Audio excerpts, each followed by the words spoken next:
Welcome to our LanguageCert International ESOL exams. Today, we'll be sharing with you tips that should help you prepare your learners for the B1 and B2 level spoken exams.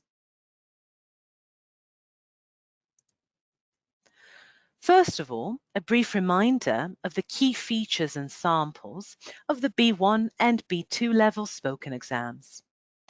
Remember, candidates are assessed individually, and this exam consists of 4 parts, all of them assessing language based on practical experience and everyday English.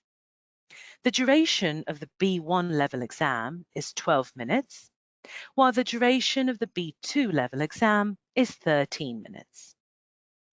Pass mark for both levels is 50%. Focusing on the B1 level exam first, Part 1 aims to initially set the candidate at ease and elicit personal information. The candidate will be asked up to 5 questions. Part 1 lasts 3 minutes. Part 2 requires the candidate to take part in a situational role play. The candidate is presented with 2 or 3 situations, and both the candidate and the interlocutor need to produce approximately 2 turns each. The duration of Part 2 is 3 minutes. In Part 3, the candidate and the interlocutor exchange information in order to perform a communicative task. The interlocutor informs the candidate that they are going to discuss something together and find a solution to a problem or make some kind of arrangement, helped by some prompts. Part 3 lasts 3 minutes.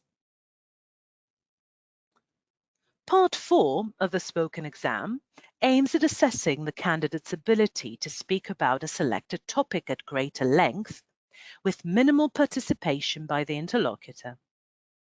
The candidate is given a topic, asked to prepare a response in half a minute, and then talk about it for 1.5 minutes. A few related follow-up questions may conclude the exam. The duration of this 4th part is 3 minutes. And now the key features of the B2 level spoken exam. Just like the B1 level spoken exam, this exam consists of 4 parts, all of them assessing language based on practical experience and everyday English. Part 1, once again, aims to initially set the candidate at ease and elicit personal information. The candidate will be asked up to 5 questions. This part lasts 3 minutes. Part 2 requires the candidate to take part in a situational role play, just like at B1 level. The candidate is presented with 2 or 3 situations, and both the candidate and the interlocutor need to produce approximately 2 turns each. The duration of this part is 3 minutes. Part 3 asks the candidate and the interlocutor to exchange information in order to perform a communicative task. The interlocutor informs the candidate that they are going to have a short discussion and will need to cooperate in order to reach some kind of agreement or decision guided by some written prompts. The duration of this 3rd part is 3 minutes. Part 4 aims at assessing the candidate's ability to speak about a selected topic at greater length, here again with minimal participation by the interlocutor. The candidate is given a topic, asked to prepare a response in half a minute, and then talk about it for 2 minutes. A few related follow-up questions may conclude the exam. This final task lasts 4 minutes. And now a few tips for teachers that should help prepare candidates for their spoken exam. As regards Part 1, for both B1 and B2 levels, remember the aim is to assess the candidate's ability to share personal information, ideas and opinions on a range of topics. First of all, ask learners to listen carefully to the questions the interlocutor will ask. Remind them that there will be up to 5 questions, each one of them related to a different topic. Reassure them that they can ask the interlocutor to repeat a question in case they have not understood it, and that they will not be penalized for it. They cannot ask the interlocutor to paraphrase or translate it, though. Warn them to avoid rehearsed speech when asked expected questions, or else they will not sound natural. Part 2. Note that the aim of this part is to assess the candidate's ability to participate in at least 2 real-life situations and how appropriately candidates can communicate in social situations. Familiarize learners with a task. For example, ask them to participate in dialogues or take on a role in a specific situation. Inform them that the first situation will be initiated by the interlocutor and that they will be asked to initiate the second situation. Make them aware that in case there is time left for a third situation, it will be initiated by either the interlocutor or the candidate. Clarify that they will both be required to produce approximately 2 short turns for each situation. Train them in language functions likely to be needed for such tasks. For example, expressing views, offering an apology, responding to a request, declining an offer.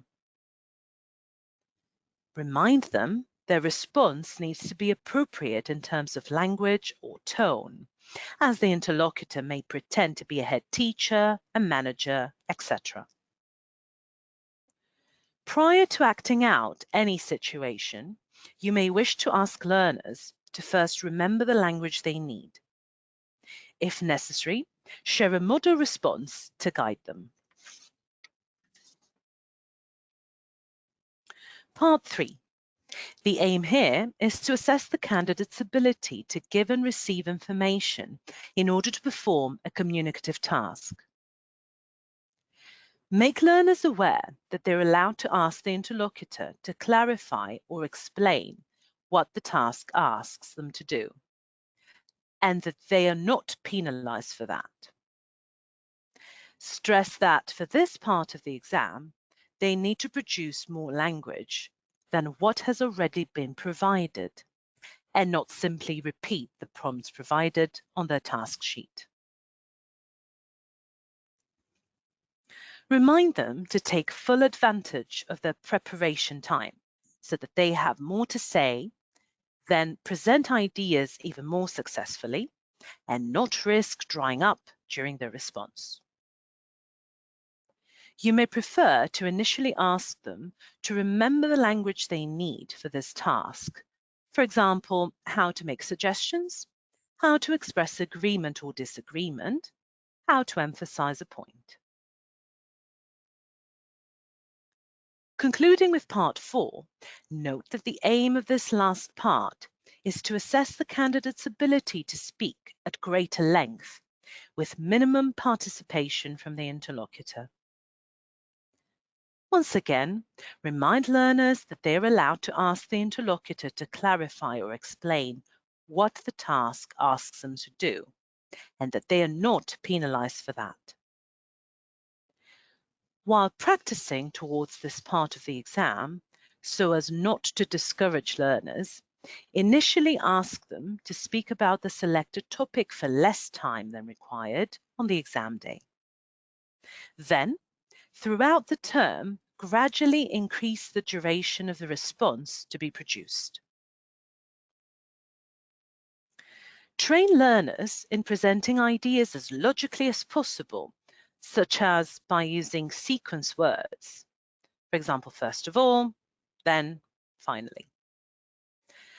Practice functions that will help them express their opinions, ideas, and feelings. For example, I think, in my opinion, as I see it, I strongly believe. Remind them once more to take full advantage of their preparation time so that they are better prepared, know what to say, share their ideas even more effectively, and not risk drying up halfway through their response. A few more tips that can prove useful. Ask learners to carefully listen to the interlocutor's prompt so as not to risk providing an irrelevant response. While training learners, encourage them to respond promptly and avoid dry or one-word answers. Remind them they can manage their responses with fillers. For example, well, I mean, let me think, to sound even more fluent, and so as to more successfully fill in any silent pauses or hesitations that may occur on exam day. Share with them a few turn-taking skills. For example, how to take the turn, how to add extra information, how to gently disagree, so that they can interact with the interlocutor more appropriately, more effectively.